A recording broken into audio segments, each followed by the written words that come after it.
Studying your competitor is a source of great knowledge and learning. And Molson did some things that were very important to me. I learned from them and looked at the Labatt situation when I started and said, if we want to get there and we'll come to the mission, we have to be for radical change. Our mission is simply to earn it back, to earn back what Labatt proudly has held and will hold again.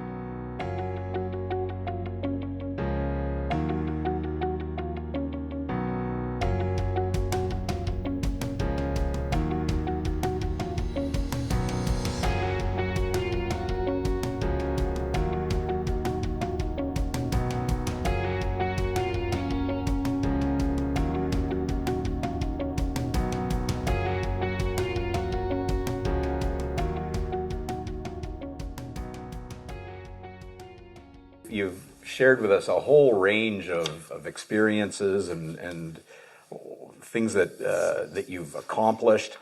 What I'd like to ask you, if you could give us one or two brand-driven decisions that you made that if you could have them back, you might redo them in a slightly different way. And what did you learn from that whole episode? Because as you say all the time to me, your mistakes actually teach you more than your successes. Absolutely. So I'd love to, did you ever make a mistake? Lots. I'm rich because somebody else is paying for my mistakes, and it's a sin to not learn from them. So I've got far more mistakes. There was a time when we were doing well as a beer company, Labatt plus Interbrew, and working towards the goal of becoming number one. And to accomplish that, we had committed ourselves, shareholders had committed to become a public company. IPO was something you plan, as you'll all know, a long way in advance, a year in advance. And so we were on that railway track. Auctions of businesses for sale are unpredictable. And as we were approaching the near end of the IPO, irreversible, Bass, the leading company of beer in England, came up for auction. And Bass plus Stella in England was a very compelling proposition. It had been turned down with other buyers previously, but we felt that a 33% combined market share was acceptable in the world of beer. So I was busy IPOing and did not listen well. I listened to the management of Bass, who was telling me, easy peasy, this is going through this time. We're not together, not big enough. So I didn't listen to the other constituencies, a big part of which was the publican world, pubs, which had consolidated a lot since then and were a big force in the industry. And they were not keen to see somebody emerge with a strong hand on the supply side. There were other people as well. It was a politically very sensitive industry. Mm-hmm. So I spent my available time listening to the management and not listening to the important participants in the process. Those frontline people that you've talked about in all these other examples. When we got home from the IPO, I met the board, who were all thrilled because we were about to go public and the feedback was good. And I said, guys, if I've sold hard on this Bass deal being approved, if I'm wrong, we've all got serious egg on our face, me in particular. Came back to Florida for a Christmas vacation, and we got the good word. It had been turned down. $2 billion acquisition. So, poor me, bad me, for not listening well. We actually figured out how to proceed, and in the end, recouped our $2 billion and retained an agreed part of the business in England. So we ended up with a business, not all of it, and with our money back. But my learning would be I wasn't listening to the right people. Bad mistake. So what must someone do to make sure that they are listening to the right people? If you could give one piece of advice, is it always go to the front line, talk to the people that are in the trenches, or is it a combination?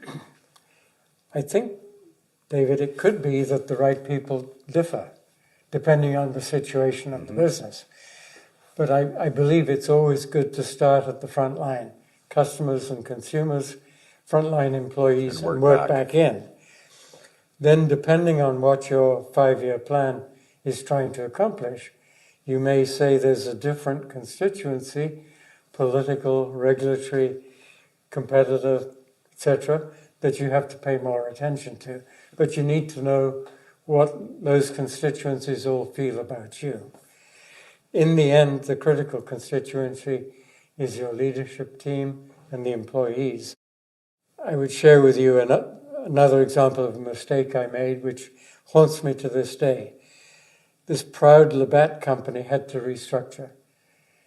And restructuring meant closing breweries, which is, as a company that had grown all its life, did not do. That was part of the culture.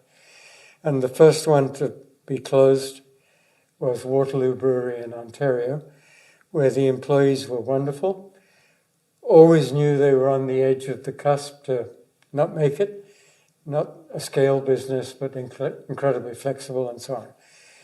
And in the end, we made the decision. I went down, we rented a hotel, and met with the employees.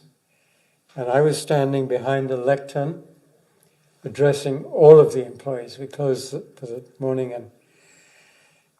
and told them bad news. And there was one unionized member who was speaking for all of the employees.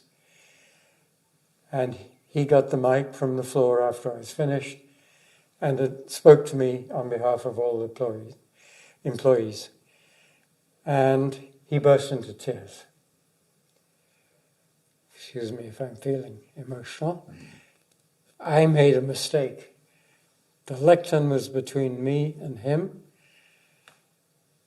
and it was a barrier to linking. I should have come out and gone and given him a hug.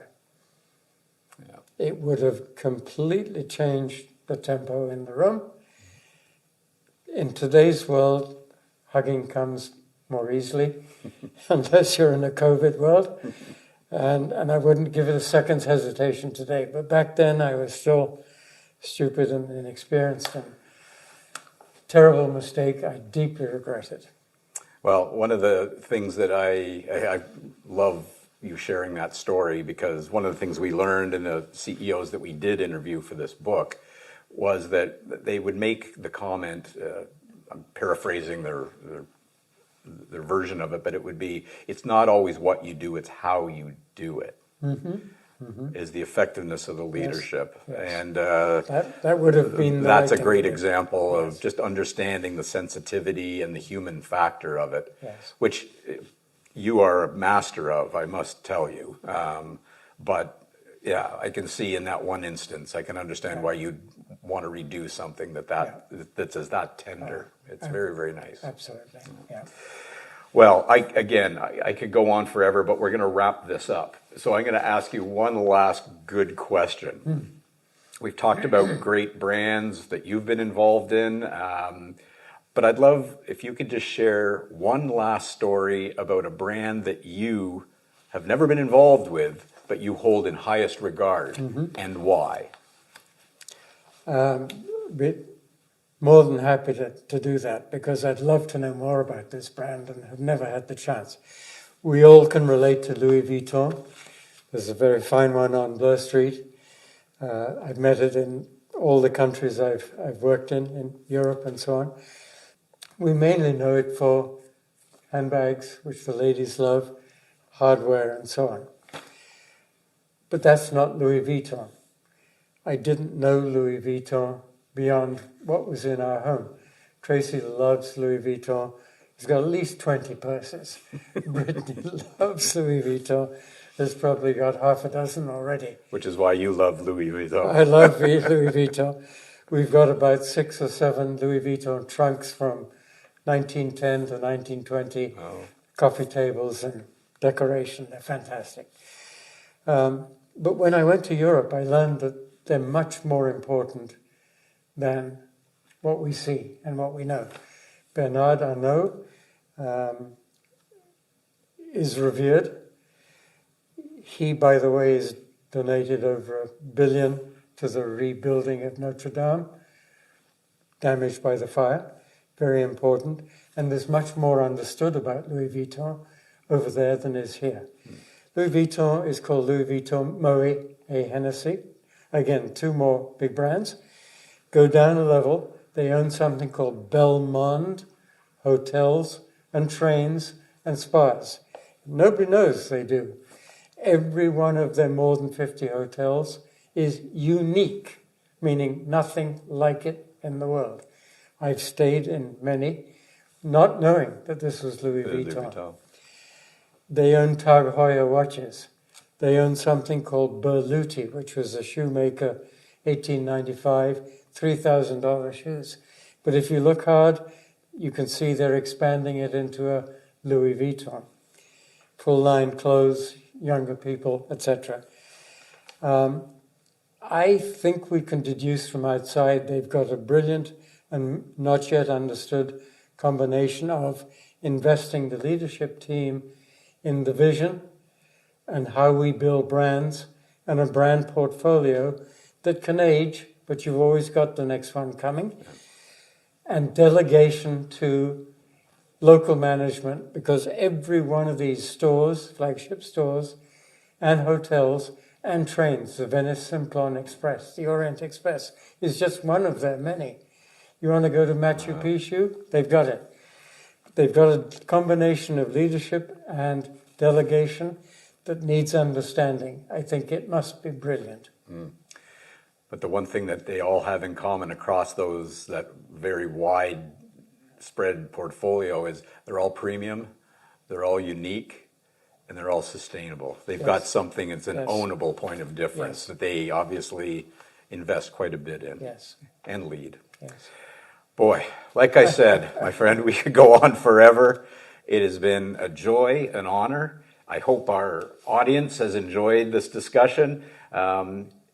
Please feel free, send us questions. I'm hoping that Hugo will be willing to take a few via email and get back to you with them. But thank you very much for joining us. And Hugo, thank you. Thank you for the opportunity. It's a pleasure to be able to share with your clientele. And if we rambled on and told fun stories, David and I go back a long way, but it was a joy to be able to pass on some mistakes and some good things and share that with your audience. From a true legend. Thank you.